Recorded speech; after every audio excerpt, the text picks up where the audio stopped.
Hello friends, welcome to Swathi 223 foods cooking channel అండి. ఎలా ఉన్నారు అందరూ? ఈరోజు నేను మీకు స్వీట్ కార్న్తో చాలా ఈజీగా చేసుకునే రెసిపీని షేర్ చేస్తున్నాను. ఎక్కువ కాస్ట్ పెట్టేసి బయట స్వీట్ కార్న్ కొనుక్కొని తింటూ ఉంటాం కదా, అలా అవసరం లేకుండా ఇంట్లోనే టేస్టీగా తక్కువ ఖర్చుతో మనము ఇంట్లో ఉన్న వాటితోనే ఈజీగా చేసుకునే రెసిపీని ఈరోజు మీకు షేర్ చేస్తున్నాను. రెసిపీని ఫాలో అయ్యే ముందు లైక్ చేయండి, సబ్స్క్రైబ్ చేయండి. మీరు చేసే లైక్ నా వీడియోని ఎక్కువ మందికి షేర్ చేస్తుంది. ఇది మాత్రం మర్చిపోకండి, ఖచ్చితంగా లైక్ చేయండి.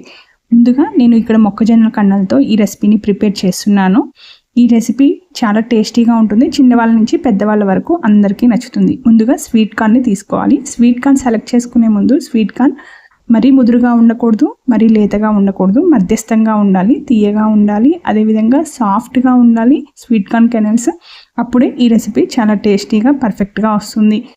స్వీట్ కార్న్ని కట్ చేసుకోవడానికి కొంచెం షార్ప్గా ఉన్న చాకును మాత్రమే వాడండి. కట్ చేసేటప్పుడు చాలా జాగ్రత్తగా కట్ చేసుకోండి. స్వీట్ కార్న్ ఫ్రిడ్జ్లో పెట్టినవి అయితే మనము ఇలా కట్ చేసుకోవడానికి చాలా ఈజీగా అవుతుంది. షార్ప్గా ఉన్న నైఫ్తో 2-3 లైన్లు దాటిన తర్వాత ఫ్లవర్ షేప్లో ఉండేలాగా కట్ చేసుకోవాలి. అంటే ఇక్కడ నేను రౌండ్ షేప్లోకి కట్ చేస్తున్నాను.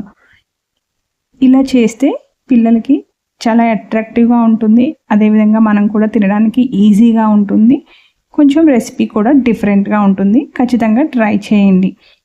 అదేవిధంగా మీరు రెసిపీని ఫాలో అయిపోయి టేస్ట్ చేసి నాకు రెసిపీ ఎలా ఉందో కామెంట్ బాక్స్లో షేర్ చేయండి. ఇప్పుడు ఈ మొక్కజొన్న కండలన్నింటినీ ఫ్లవర్ షేప్స్లోకి కట్ చేసేసుకోవాలి. కట్ చేసుకున్న తర్వాత స్టవ్ వెలిగించుకొని మీడియం ఫ్లేమ్లో 1 లీటర్ వాటర్ వేసేసుకోండి. అందులోకి మీ రుచికి తగినంత సాల్ట్ వేసుకోండి. నేను ముందుగా 1 టీ స్పూన్ సాల్ట్ మాత్రమే వేసేసి వాటర్ని బాయిల్ చేశాను. బాయిల్ చేసిన తర్వాత స్వీట్ కార్న్ని వేసేసి 7 నిమిషాలు మీడియం ఫ్లేమ్లోనే ఉంచేసుకొని ఉడికించుకోండి.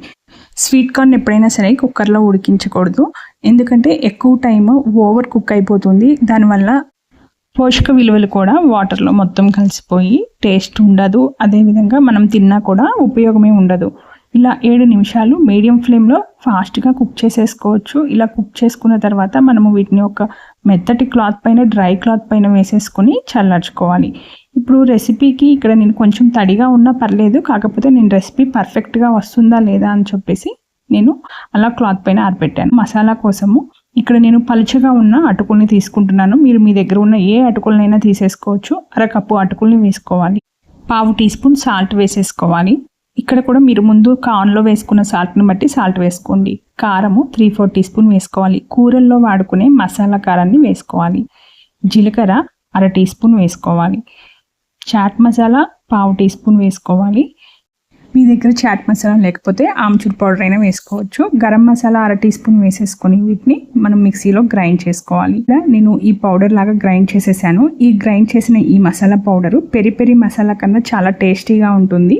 స్వీట్ కార్న్ కూడా చాలా టేస్టీగా, అసలు మీరు ఎప్పుడు ట్రై చేయని డిఫరెంట్ రెసిపీ లాగా ఉంటుంది. ఒకసారి ట్రై చేయండి. ఇప్పుడు ఈ మసాలా పౌడర్ని స్వీట్ కార్న్ మీద వేసేసుకొని మిక్స్ చేసుకోవాలి.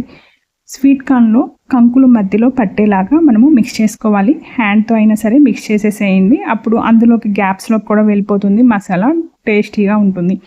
ఇప్పుడు బటర్ని నేను మెల్ట్ చేసేసి 4 టేబుల్ స్పూన్లు వేస్తున్నాను. 4 టేబుల్ స్పూన్లు బటర్ని వేసేసుకోండి. వేసుకున్న తర్వాత మిక్స్ చేయండి. ఇలా మిక్స్ చేసుకున్న స్వీట్ కార్న్ని మనము 5 నిమిషాలు మూత పెట్టేసి సైడ్న పెట్టేసేయండి. అటుకుల పౌడర్ అంతా కూడా బాగా పట్టేస్తుంది. చూసారు కదా, ఈ విధంగా రెడీ అయిపోతుంది. ఇలా రెడీ అయిపోయిన వాటిని మనము డీప్ ఫ్రై చేయకుండా నెయ్యితో 1 టేబుల్ స్పూన్ నెయ్యి వేసేసుకొని మధ్య మధ్యలో నెయ్యిని వేసుకుంటూ వీటిని ఫ్రై చేసుకుంటాము. ఇప్పుడు కూడా మీడియం ఫ్లేమ్లో ఉంచేసుకొని ఫ్రై చేసుకోండి.